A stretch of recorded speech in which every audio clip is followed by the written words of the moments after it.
crunch time on the campaign trail. Just one day left before the crucial Indiana Republican primary with 57 winner-take-all delegates at stake. The candidates are pinning their hopes on the Hoosier state, hoping to deliver a knockout. A new NBC Wall Street Journal poll shows frontrunner Donald Trump pulling ahead by 15 points over rival Ted Cruz. Kasich comes in third with 13%. On Fox News Sunday, Trump made a bold prediction on the state of the GOP race if he wins Indiana. If you win Indiana Tuesday, is this race over? Yes, it's over. I think it's over now, but it's over. Cruz cannot win. He's got no highway. He's got nothing. He's way behind. I'm leading him by millions and millions of votes, and I'm leading him by 400 or 500 delegates. He can't win. Meanwhile, Cruz maintains that the race is not over. I think regardless of what happens in Indiana, Donald Trump is not getting to 1237. No one's getting to 1237. We're headed to a contested convention. I'm going to have a ton of delegates at that convention. Donald's going to have a ton of delegates. But if he beats you, and it's going to be a battle to see who can earn a majority. Of course not. The reason Donald is so frantic to say the race is over and trying to get all of his media acolytes to say the race is over is because Donald knows he cannot earn a majority of the delegates that were elected by the people. And you got to win a majority. So tomorrow night, we're going to be here not on the 5 and then again at midnight because, Eric, once again, we have one of these Tuesdays where, like, this is it. This is the Super Tuesday. But this really could be tomorrow night decisive. Yeah, it feels like it. And by the way, Ted Cruz, prior to the latest round of polling, which has Donald Trump up by, as you pointed out, 15 in that poll, 17 in a Wall Street Journal poll the other day. So prior to that, when it was very close in the polls, Cruz was saying, hey, you know, Indiana means a lot. Indiana probably is the most definitive race up until now. When the polls started to widen, he said, you know what? No, it's not that important. It's not that important. Not only that, he went to California. Yeah. So he threw the towel in on Indiana. Bobby Knight's endorsement was huge. It outshined I'll take any. Pence's endorsement and the Carly Fiorina VP choosing, because he's trying to stay there. He's trying to stay relevant in Cruz in Indiana.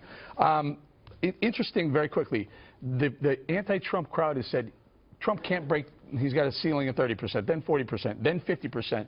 The most important poll I've seen in the last few days isn't any of these. It's the Rasmussen poll has Trump now beating Hillary Clinton in a general matchup. And I think that's the thing that the anti-Trump crowd really has been hanging their hat on, is that Trump can't beat Hillary in a general, and now those polls are starting to come around. Well, he's right. I know. I see Juan's like rolling the eyes, looking for the left, looking for a lifeline. But it's true in terms of watching the trend. There was a number, was it like 23 national polls that showed something, you know, other than that, probably that showed Hillary beating him. However, now it seems like the trend is moving in a little bit of a different direction. Now, whether you can keep that momentum and capitalize on it is another thing. I think it's really going to come down to true matchup when you have a nominee of the Democratic Party, you have the nominee of the Republican, and when they start going at it to see how it's going to, you know, determine the outcome. What do you think, Juan? Oh, I think you don't have to rely on an outlier poll here. I mean, that's a telephone poll, clearly way out. Polls do not show. That one doesn't count. No, it's not that it doesn't count. It's just not realistic to say, oh, this is one poll. And besides, you know what? You guys don't need that.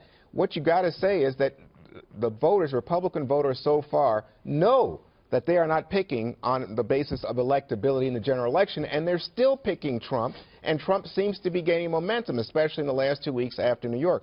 The strength he had is such that in Indiana, a state with a large block of evangelical voters, where Cruz has said, you know what, Trump's on the wrong side of the transgender issue with the bathrooms. He's on the wrong side of making a deal with Kasich. That has now turned out, according to this recent Wall Street Journal poll, to be very unpopular with Indiana voters. And finally, even the choice of Fiorina hasn't helped him. So I think you don't have to be stretching to say, oh, all of a sudden it looks like he can beat Hillary. I don't think that's true. But you can say, boy, he has withstood every gambit made by Ted Cruz. And maybe that's why. And we have you at the table, Brian Kilmeade. Do you want to weigh in? Spelling Greg Gutfeld for just one day, but let me just bring this up. I want to salute Ted Cruz. I think that's the true American way. Do everything I can to be successful until I'm eliminated. Right. So what I'm going to do, I'm going to name a running mate, okay? See how that goes. I am going to try to get this collusion going with Kasich. See how that goes. I'm going to do 10 states. I'm going to do 10 stops in one day. See how that goes. I mean, that's the type of gumption that you want to say, I'm going to go down with the fight. But if he hangs on after it seems inevitable that you're going to get 1234, 1237, then I think it's all, wow, this is a little selfish, egotistical. I also like to add one thing real quick. Trump is confusing, even to his opponents. I mean, on foreign policy, he's less aggressive than Hillary Clinton. On domestic policy, he's not someone who Republican can easily be categorized as a Republican. Doesn't like old people because, much to the chagrin of many, he does not want to revamp Social Security. He doesn't want to blow up Medicare, so you can't say, you know, he doesn't like Medicaid, he doesn't like poor people. So he's going to be a little bit harder to play chess against, much to the consternation of many conservatives. Can I get this sound in here before we take it around the table one more time? Because Senator Cruz, and I think you're right, that back when there were 17 candidates, if you would have thought who are going to be the final three, I don't know if you would have initially said Cruz would have been in that. So I agree on the campaign running. But yesterday he was on the Sunday show, Meet the Press, with Chuck Todd. Take a look. If he's the nominee, I take it you can't support him anymore, can you? I believe if the Republican Party nominates Donald Trump, we will lose to Hillary. Can you support him? Can you tell your delegates, Chuck, lay down your arms and support Donald Trump? Well, you may not. Chuck, you realize that. I recognize that many in the media would love for me to surrender to Donald Trump. Why can't you answer the question of whether you can support Donald Trump or not? You can't answer that question. Why won't you answer that question straightforward, black and white? Chuck, let me finish this point I'm making. Are you going to support Donald Trump if he's the nominee? I am going to beat Donald Trump. Say it. For him or against him as the nominee? It's a time for choosing, is it not? Chuck, you're welcome to lobby for support for Trump as much as possible. We are going to beat Trump. Let the record show you have not taken a position on whether you can support Trump if he's the nominee. Fair enough? And let the record show you tried very, very hard to get me to commit to supporting Trump.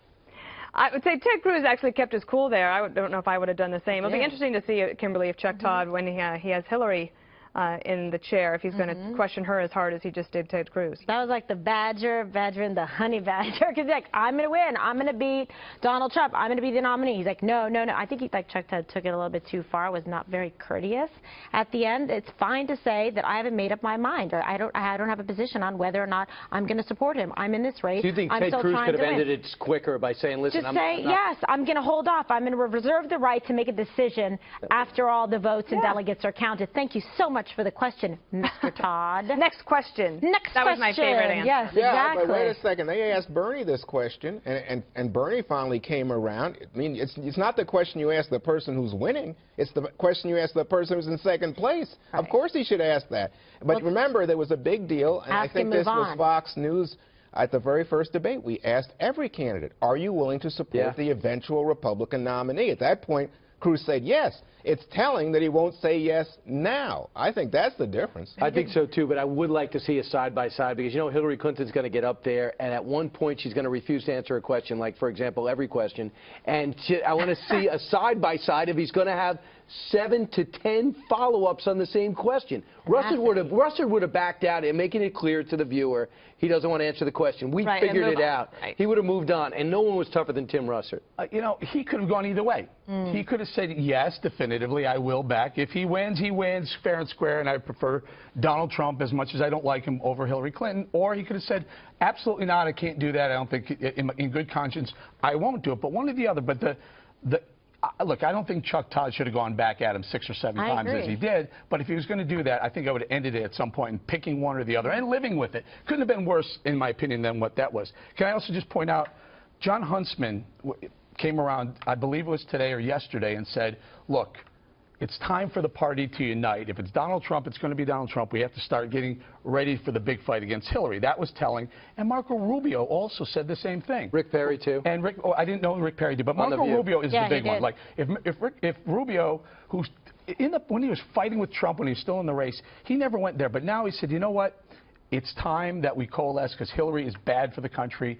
And it's good to see people who may be considered semi-establishment type saying, look, if it's not our guy, it's not our guy. But if it's Trump, we got to beat Hillary. But it took him 4 months. It took Rick Perry 4 months. It took him about a month. It's a really tough pill to swallow. Right. Bitter pill to swallow, tough pill. Tough. And don't forget, Rubio has to deal with Cruz going forward. So Rubio may be looking at only for like 6 more months. No. He means another 2020 to run against him in. So he doesn't. Are we already talking about 2020? Well, I think I'm going to have to take a break today, Juan. Right? I mean, that's the story today. That Rubio's saying I'm not going to endorse Ted Cruz because I might run against him and I'll be used against That's right. And by the way, I'm ready to get the primary over. We can't talk about no, but I mean, for Republicans, you guys should be thinking about 2020.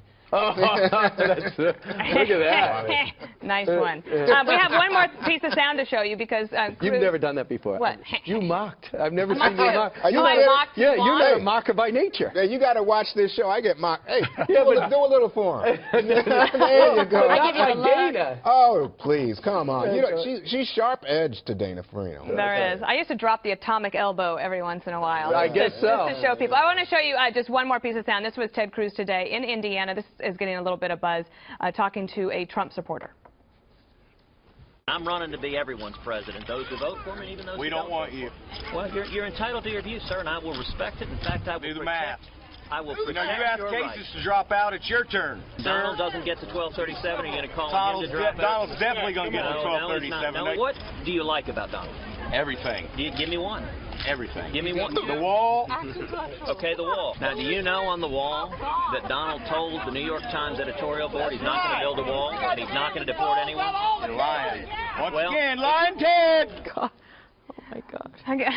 Ted Cruz not lying about that, but I think that at this point the supporters for Donald Trump seem to be locked in. That went on for 7 or 8 minutes, and it was honestly difficult to watch. I felt for look.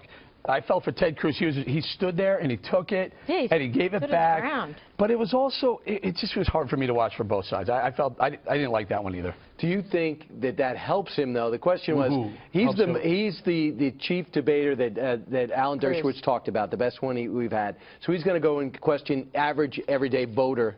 And you mean debating? Debating this. What is he hoping for? Yeah, it took a lot of guts to walk up to a group. Did he lose his temper, or was he hoping for? Was he hoping to create? I think he kept pretty calm, and actually, I mean, it's been hard for Ted Cruz to get media coverage, and one of the ways that he did that was like we keep saying that Republicans need to go and talk to people they wouldn't necessarily talk to. You can't always just talk to people that you agree with. So I admire him. I wouldn't be able to do it. Look, he hung in there. He kept his cool. That was uncomfortable. Other people would have just like walked away or said whatever, but he was trying to say, look, I'm really fighting hard. I'm not having any humility here. Let me talk to the people. Let me take the tough questions. I really want this. And he answered. Supporters. He answered effectively when he said that Trump had told the New York Times editorial board, I don't take that too serious. That was an effective answer. My fun this weekend was seeing where Cruz said, who would you rather have, a guy that's endorsed by Mike Pence or Mike Tyson, who was convicted of rape in the state of Indiana? And I bet that 90% of people probably said something else. He chose Trump's endorsement by Mike Tyson, but left out Bobby Knight. That was a big one. But I think, you know, Mike Pence's, the governor's endorsement was so wishy-washy. Oh, my goodness. But he cut some strong 30-second ads, though. There's a little bit of weak tea. But he's appearing with him today in Indiana. Has. All right, before